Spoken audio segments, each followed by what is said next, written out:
রাত ১২টার পর জামাইয়ের জন্য এত মজার মজার রান্না করে যে এভাবে প্রতারিত হব জামাইয়ের কাছ থেকে, এটা আসলে আশা করি নাই। বোনদের বলবো, জামাইদের মিষ্টি মিষ্টি কথা আপনারা বিশ্বাস করবেন না। রাত ১২টার পর এত মজার মজার রান্না করে খাওয়াইয়ে কিভাবে আমি জামাইয়ের কাছ থেকে প্রতারিত হলাম সব কিছুই আপনাদের সাথে শেয়ার করব। সো হ্যালো এভরিওয়ান, আসসালামু আলাইকুম। This is me Ruma from my page ছোট রাঁধুনি রুমা। সবাই কেমন আছেন? আশা করি সবাই ভালো আছেন। আলহামদুলিল্লাহ, আল্লাহর অশেষ রহমতে আমিও ভালো আছি।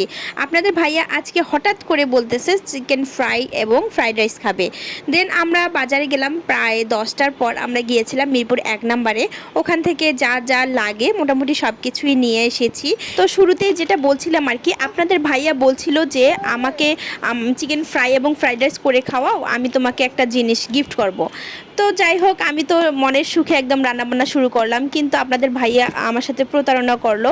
পরে বলতেছে কেন বউ হয়েছে তো অবশ্যই রান্নাবান্না করে খাওয়াবা, তার জন্য কি গিফট করা লাগবে? ভাই, জামাই মানুষ এমনই হয়, তাই না? দেন আমি চাল বাসাতেই ছিল।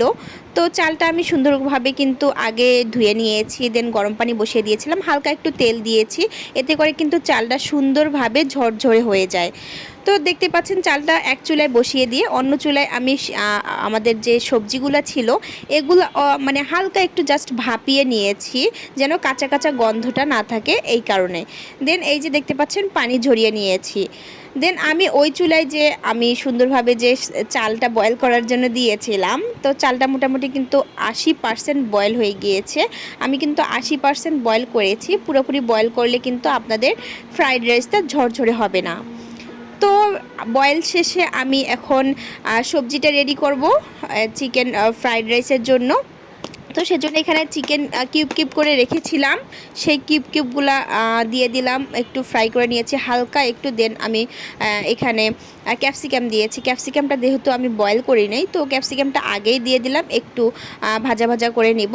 দেন এখানে আমি ডিম দিয়ে দিয়েছি। দেন সব কিছু একসাথে ভালো করে একটু ভেজে নিয়েছি। তো একটু ভেজে নেওয়ার পর আমি এখানে সব ধরনের যে সবজিগুলো হালকা একটু বয়েল করে নিয়েছিলাম সেই সবজিগুলো আমি এখানে দিয়ে দিলাম। দিয়ে হালকাভাবে নেড়ে নিব সুন্দরভাবে। যখন দেখব যে মোটামুটি হয়ে গিয়েছে, দেন আমি এখানে ফ্রাইড রাইসের যে মশলাটা ছিল এটা আমি দিয়ে দিলাম। এটা কিন্তু মিরপুর 1 থেকে আমি কিনেছি, এটা দিতেও পারেন নাও দিতে পারেন। আপনারা চাইলে কিন্তু ফ্রাইড রাইসের এই মশলার পরিবর্তে ম্যাগির যে মশলাটা আছে 5 টাকা দামে, ওটা বাজারেই পাওয়া যায়। তো এই ম্যাগির মশলাটাও কিন্তু আপনারা দিতে পারেন। দেন একটু সয়া সস দিয়ে দিলাম, একটু টেস্টিং সল্ট দিয়ে দিয়েছিলাম, এখন একটু সস দিয়ে দেব। আর সাথে কিন্তু আমি একটু লেবুও দিয়েছি, লেবু দিলে আমার কাছে ঘ্রাণটা ভালো লাগে। দেন আমি এখানে সুন্দরভাবে কেটে রেখেছিলাম ধনিয়া পাতাটা দিলে কিন্তু আমার কাছে অনেক ভালো লাগে, সেটাও দিয়ে দিয়েছি। দেন আমার ফ্রাইড রাইসটা রেডি হয়ে গিয়েছে। দেন আমি এদিকে চিকেন ফ্রাই রেসিপি করতেছি। By the way, chicken fry recipe কার কার লাগবে আপনারা কিন্তু কমেন্ট করে জানাবেন। আপনাদের যদি রেসিপি লাগে একদম ঘরোয়া উপকরণ দিয়ে কিভাবে ক্রিস্পি চিকেন ফ্রাই রেসিপি আপনারা বাসায় করতে পারবেন, আমি কিন্তু অবশ্যই আপনাদের কাছে ভিডিওটা শেয়ার করতে পারি।